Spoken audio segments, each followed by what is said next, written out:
Hello friend, चलिए शुरू करते हैं जीके कुछ क्वेश्चन। यहाँ पे देखिए, सबसे पहला क्वेश्चन यहाँ पे दिया हुआ है जीके का।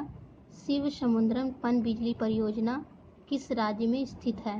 फ्रेंड, ये कर्नाटक राज्य में स्थित है। शिव समुद्र पनबिजली योजना जो है वो कर्नाटक राज्य में स्थित है। फिर अगला आता है, मर्रे नदी कहाँ स्थित है? तो मर्रे नदी जो है वो ऑस्ट्रेलिया में स्थित है। फिर अगला आता है, भारत का सबसे निर्धन राज्य कौन सा है? तो भारत का जो सबसे निर्धन राज्य है वो है बिहार। अगला है, हजारों झीलों की भूमि किस देश को कहते हैं? तो हजारों झीलों की भूमि वो फिनलैंड को कहते हैं। फिर अगला आता है, हिंदू व्यू ऑफ लाइफ पुस्तक को किसने लिखी है?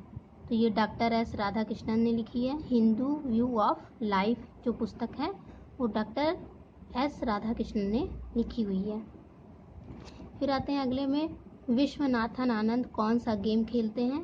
तो ये शतरंज खेलते हैं। विश्वनाथन आनंद जो है वो शतरंज का खेल खेलते हैं। फिर अगला आता है, मानव अधिकार दिवस कब मनाया जाता है? तो मानव अधिकार दिवस जो है वो 10 दिसंबर को मनाया जाता है। फिर आते हैं आगे क्वेश्चन पे, ध्वनि का वेग किसमें सर्वाधिक होता है? तो ध्वनि का वेग जो है वो ठोस अवस्था में सबसे ज़्यादा होता है। फिर आते हैं अगले क्वेश्चन पे। अगला क्वेश्चन है, भारत में सबसे अधिक क्षेत्रफल में किस फसल की खेती होती है? तो सबसे अधिक क्षेत्रफल में धान की खेती होती है। फिर आते हैं अगले क्वेश्चन पे।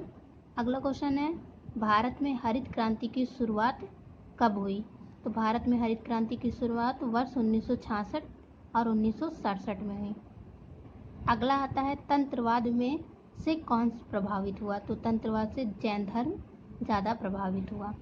फिर अगला आता है, कार की हेडलाइट में किस दर्पण का प्रयोग किया जाता है? तो इसमें परवलय आकार जो दर्पण होता है उसका प्रयोग किया जाता है।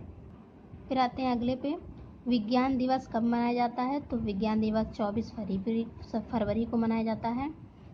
इसके बाद अगला आता है, अंतर्राष्ट्रीय व्यापार का प्रमुख प्रहरी कौन होता है? तो अंतर्राष्ट्रीय व्यापार का प्रमुख प्रहरी वो है WTO होता है। फिर अगला आता है, बैरोमीटर में पारे का तल एकाएक गिरना किसको प्रदर्शित करता है? तो ये तूफान के लिए प्रदर्शित करता है। तो फ्रेंड, आज था ये जीके का कुछ क्वेश्चन। तो फ्रेंड, आज के लिए इतना ही। Thank you.